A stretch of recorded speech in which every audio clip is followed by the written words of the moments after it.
During a group hike through the mountains, Emma struggles to reconcile Jack's private vulnerability with his public persona, forcing both to confront the authenticity of their connection. Lace up those boots, trailblazers, because this path is about to get as steamy as a mountainside hot spring. Chapter 10. Fault Lines. The lodge bustled with activity as guests prepared for the day's group hike. Emma stood in a corner of the great room, methodically checking her backpack. Water bottle, check. First aid kit, check. She was in her element, organized and prepared. Jack burst into the room, his energy palpable. "Who's ready for an adventure?" he called out, earning cheers from the other guests. Emma watched as he worked the room, high-fiving some guests, sharing jokes with others. His easy charm was on full display, and she felt a familiar mix of attraction and unease. This was the Jack that both drew her in and made her want to retreat. As the group moved outside, Emma fell into step beside Jack. "You seem excited," she said, aiming for casual. "Are you kidding? A day in the mountains, pushing our limits, maybe even a little danger? It's like Silicon Valley, but with better views." "Danger isn't something to joke about, Jack. Nature deserves respect." "Relax, Dr. Rossi. Jack winked. I promise to look both ways before disrupting any ecosystems." Before Emma could respond, Alex called for attention, outlining the day's route. As he spoke, Emma's phone buzzed. She glanced down to see a notification from the hospital back in New York. A pang of guilt hit her. She'd been so wrapped up in whatever this was with Jack, she'd barely thought of work. As the hike began, Emma found herself observing Jack more closely than the scenic vistas around them.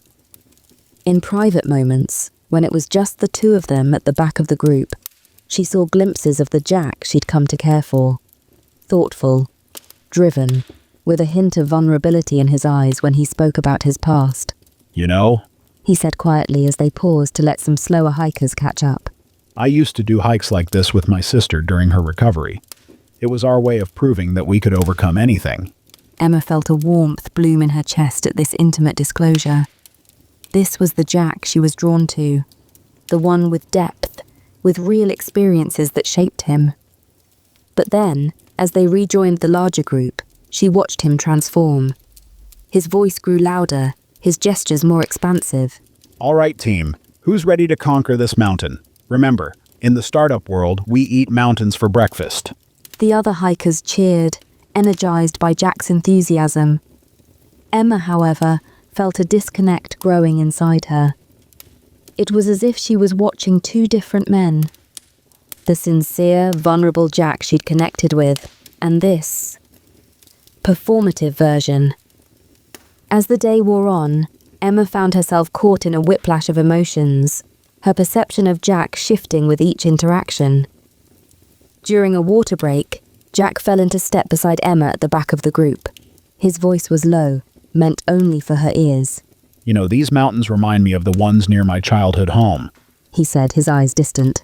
"After my accident, when I was learning to walk again, my dad would drive me out to trails like this. Said if I could conquer a mountain, I could conquer anything." Emma felt a surge of warmth at this glimpse into Jack's past. She opened her mouth to respond, to share something of herself in return, but before she could, a call came from the front of the group. "Hey Jack, tell us another one of your startup stories." Like flipping a switch, Jack's demeanor changed. He bounded to the front of the group, all expansive gestures and broad grin. "Gather round, folks. Let me tell you about the time we pitched to investors in banana costumes.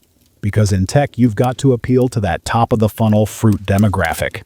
The group erupted in laughter, but Emma felt her smile fade. Where was the thoughtful man from moments ago?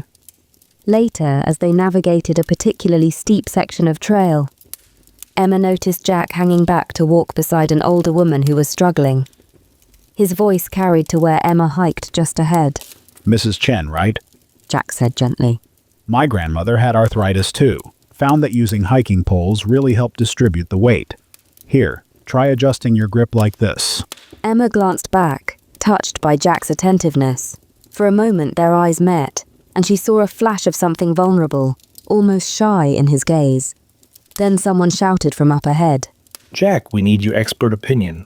If we were to market this view as an app, what would we call it? Jack jogged forward, leaving Mrs. Chen with a reassuring pat on the shoulder. Well, folks, He announced, his voice carrying across the mountainside. I'm thinking Peak Performance, the app that rocks, will disrupt the entire concept of nature. More laughter. More exaggerated gestures. Emma felt her chest tighten. How could he switch gears so quickly? The pattern repeated throughout the day. One moment, Jack was sharing a quiet, insightful observation about the local flora, reminding him of a conservation project he'd worked on in college.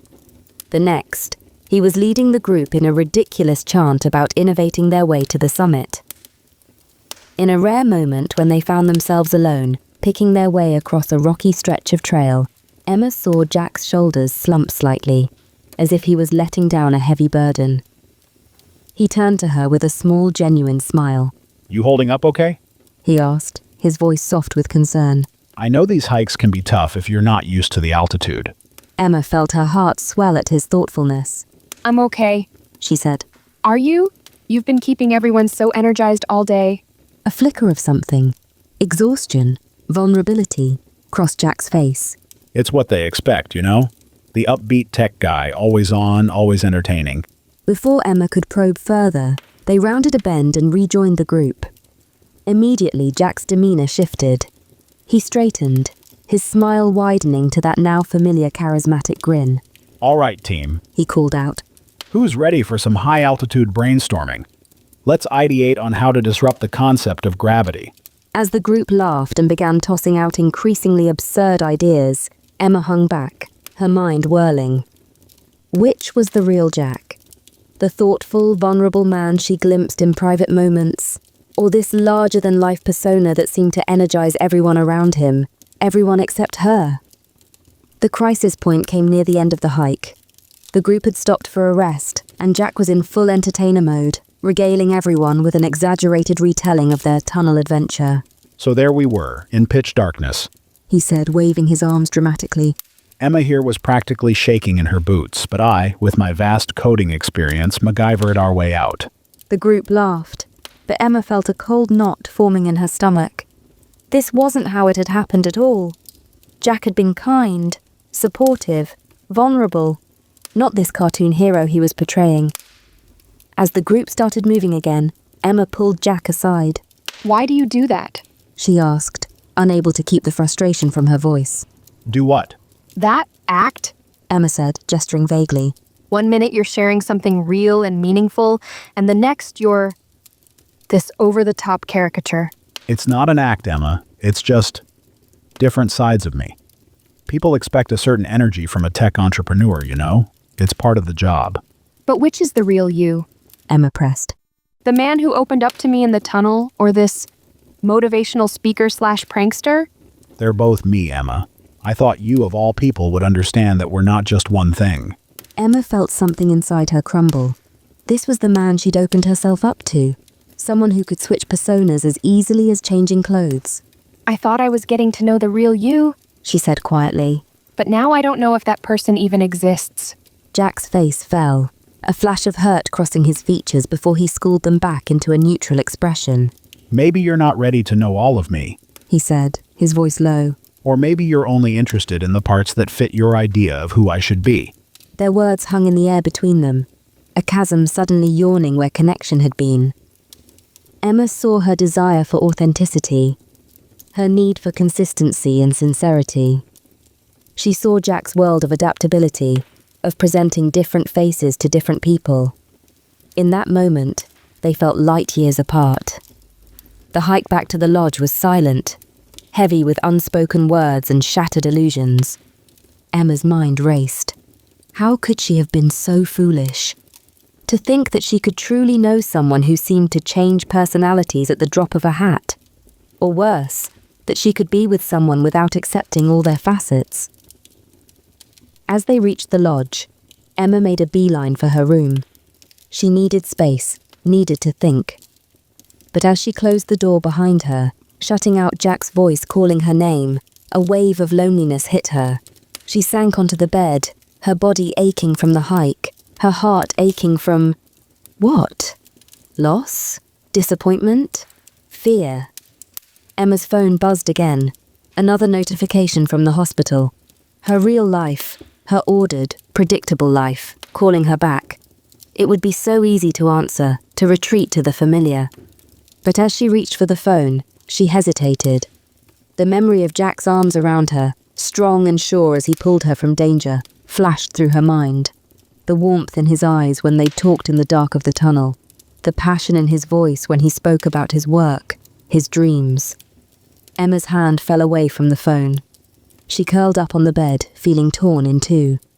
The safe, known path of her old life beckoned, but the exhilarating, terrifying possibility of a life with Jack tugged at her too. As the sun began to set outside her window, Emma lay still, paralyzed by indecision. Everything she thought she knew about herself, about what she wanted, had been turned upside down, and she had no idea how to write it again.